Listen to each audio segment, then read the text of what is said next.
तो एक किसान था, बड़ा भोला भाला, अनपढ़ था, ज्यादा पढ़ा लिखा नहीं था। किसान अपने खेत में खेती कर रहा था, तभी एक महात्मा उसके खेत में आ गए और महात्मा आके बोले, भाई हमको कुछ भोजन प्रसाद पवाओ।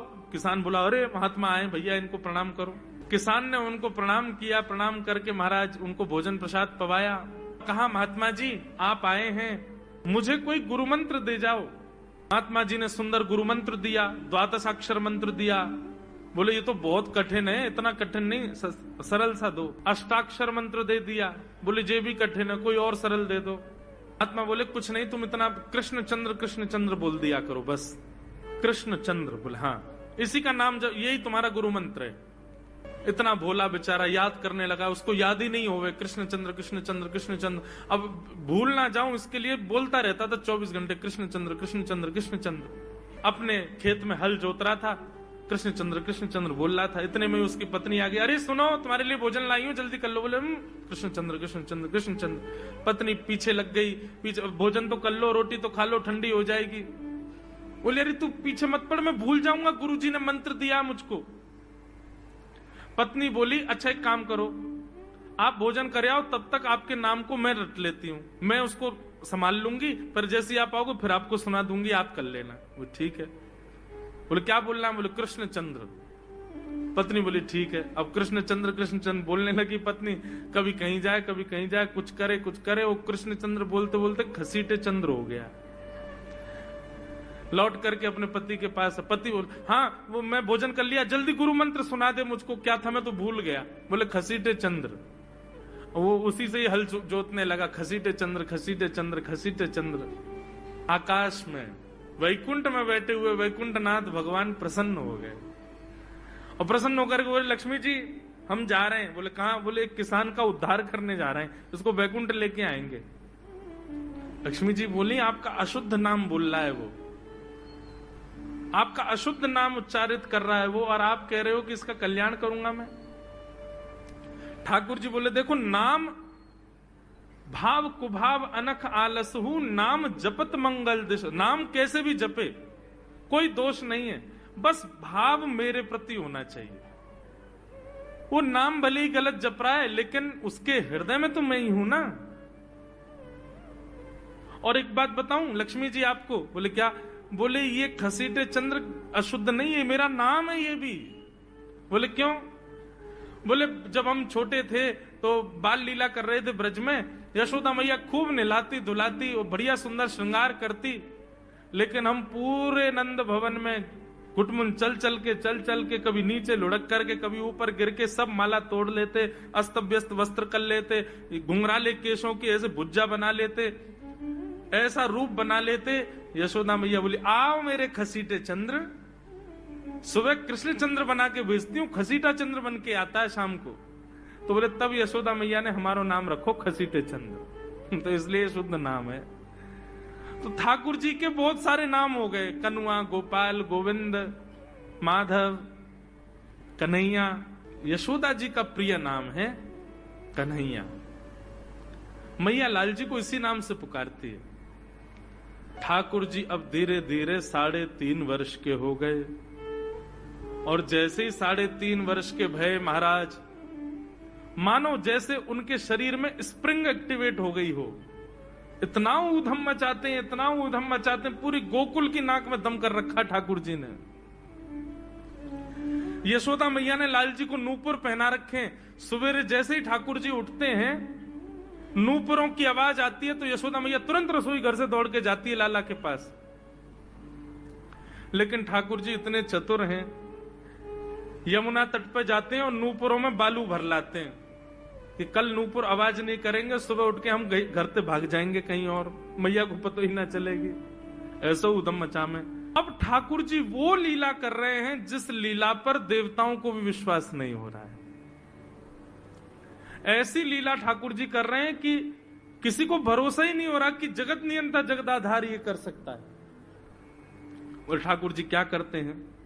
बोले ये मत पूछो क्या करते हैं, यूं कह रहे हैं क्या नहीं करते। जो माता पिता अपने बालकों को बहुत ऊधमी समझते हैं, बहुत बड़ी कृपा है ठाकुर जी की कि आपके घर ठाकुर जी जैसे उद्यमी बालक नहीं है।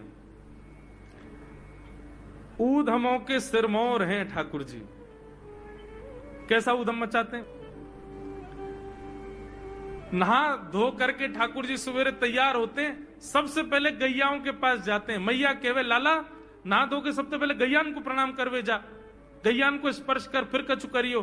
ठाकुर जी गैयाओं को प्रणाम करने जाते हैं। जैसे ही देखते हैं कि कोई गैया बैठी है, सो ठाकुर जी कहें अरे अरे मैया या गैया को आलस आ गयो, या को आलस दूर कर दूं। सो बैठी हुई गैया के ठाकुर जी सींग पकड़ लेते हैं और सींग पकड़ करके अपनी ओर खींचते हैं, दूसरी तरफ से सींग बलराम जी पकड़ लेते हैं। अब ऐसे सींग पकड़ करके ऐसे ऐसे गैया के सींग हिलाते हैं। अब बैठी रहती गैया थोड़ी देर तो कोई बात नहीं, जैसे जोर जोर से हिलाना प्रारंभ करते हैं सोई गैया खड़ी हो जाती है, और जैसे गैया खड़ी होती ठाकुर जी लटक जाते हैं सींगों से। अब ठाकुर जी को तो बढ़िया झूला बन गया, गैया की सींगन पे झूल रहे हैं। थोड़ी देर तो गैया इधर से उधर ठाकुर जी को झुलाती रहती है, लेकिन थोड़ी देर बाद जैसे ही ठाकुर जी की पकड़ कमजोर होती है, गैया को पता चल जाए कि अब लाला गिरवे वार है, तो गैया भी इतनी चतुर कि वो गोबर में ही जाके खड़ी हो गए। ठाकुर जी के आगे को चल, मैं गोबर में है जाऊंगो। गैया के ना अब तो मैं यही खड़ी रहूंगी, तुम गोबर में ही गिरो। और सोई ठाकुर जी को हाथ छूट जा, मैया मैया बचाइयो, देख जे गैया मुंह को गोबर में फेंक रही है। अब मैया जब तक बचावे आवे तब तक तो लाल जी के हाथ छूट जाएं और ठाकुर जी गले गले तक गोबर के ढेर में जाके गिर जाएं। पर यशोदा मैया निकाले, कितनों सजाए लो, कितनों ए लाला तू वैसे ही कारो, ऊपर ते मैं तो को बढ़िया सुंदर बना के रखूं, लेकिन तू घूम फिर के गोबर में ही आके चौं खेले। मोकू तो लगे तू पूर्व जन्म को सूकर दीख है। ठाकुर जी मन मन मुस्कुरा रहे, हाँ मैया जे बरा भगवान को अवतार भयो ना, जाने पृथ्वी की रक्षा करी हिरण्याक्ष से। मैया बोली हाँ वो मैं ही तो हतो, मैं जय जय हूं मैया, वो बरा भगवान ही जय जय, वही जय जय तेरे यहाँ लाला बन के आयो है। यशोदा मैया के बातन ने मत बनाए कर, नेक नेक बड़ो है क्यों बोलवो सीखो, ऐसी बात बनावे, जय जय बोले अपने आप पे, नावे धोवे है ना है, मोह पहुंचे ना है, मैं जय जय हूं। ऐसी मधुर लीला ठाकुर जी कर रहे हैं। आकाश में 33 कोटि देवता ये लीला देख करके अपने नेत्रों पर विश्वास नहीं कर रहे, ऐसे मधुर ठाकुर जी। एक दिन नंद भवन में गैया ब्याह गई। जैसे ही गैया ब्याई, ठाकुर जी जैसे ही गैया ब्याती है ठाकुर जी वहीं खड़े हो जाते हैं।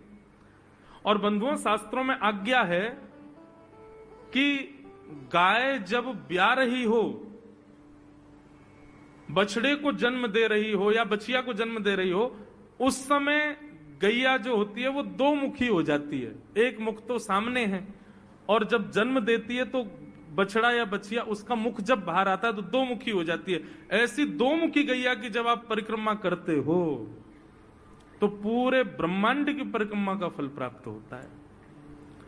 तो ठाकुर जी का नियम है, नंद बाबा की उंगली पकड़ के खड़े रहे, जैसे ही गैया ब्यावे वारी हो तो वाकू सहलाते रहे, जैसे ही गैया ब्यावे वारी हो, जैसे ही बछड़ा बाहर आवे सोई ठाकुर जी वाकी परिक्रमा कर ले, परिक्रमा करके दंडवत प्रणाम करें, वाकू वाकी चरण रज को माथे से लगा में, और बछड़ा जन्म ले सो वाकू नवा में दुआ में, वाकू अपने गरे से लगा में।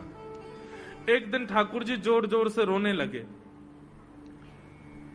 बछड़ा जैसे ही जन्म लियो बछड़ा ने, ठाकुर जी रोने लगे। नंद बाबा शांत करा में नहीं माने, बलराम जी ने शांत करायो नहीं माने। यशोदा मैया बोले लाला का भयो, तू रो क्यों रोए? बोले मैया मेरे संग बहुत बुरो भयो। यशोदा मैया बोली कहा भयो? बोले गैया के बछड़ा ने जन्म लियो। मैया बोली तो वाह बछड़ा को मैंने मुंह खोल को देखो, वाह के सबरे दांत निकरे आए, मेरे जन्म को 3 साल है गए, अभी तक 4 ही दांत निकरे। मैया वो टूट जाए, रो रहे हैं अपने दांतन को, मेरे दांत चौना निकल रहे सबरे। बाप बछड़ा के जन्म लेते सबरे दांत आ गए, मेरे दांत चौने ही आ रहे हैं। यशोदा मैया ऐसी मधुर बात सुनकर के झूठी झूठी कहती, मैया कहती लाला तू दूध ना पीवे ना, पूरे दिन मक्खन खावे, मक्खन चीकनो होवे, दांत निकरे चिकनो है कि सुई पेट में चलो जाए, तू दूध पिए कर। चोटी पकड़ के रोते, मैया मेरी चोटी चौना भर रही। बलराम की चोटी देखो कैसी नागिन जैसी चोटी है वाकई, और मेरी चोटी कैसी है मैया, नेक सी पतरी सी। मैया बोले लाला तू दूध ना पीवे, दूध ते छोटी बड़े बलराम देखिए ऐसा जग भर के दूध पीवे। सो ठाकुर जी दूध को पात्र हाथ में ले में, अपनी चोटी खोल ले में, और फिर चोटी पकड़ करके दूध पी में, और दूध पीते पीते नापते रहे कितनी बड़ी भई कि ना भई अभी। ऐसी मधुर लीला ठाकुर जी करते हैं। ऐसी लीलाएं हैं ठाकुर जी की कि उन लीलाओं को सुनकर के जो ज्ञान के मार्ग को नहीं समझ पाते, जो वैराग्य के मार्ग को नहीं समझ पाते, जो ज्ञान और वैराग्य से ठाकुर जी को प्राप्त नहीं कर पाते, वो इन लीलाओं से ठाकुर जी के हो ही जाएंगे। ऐसी लीला है।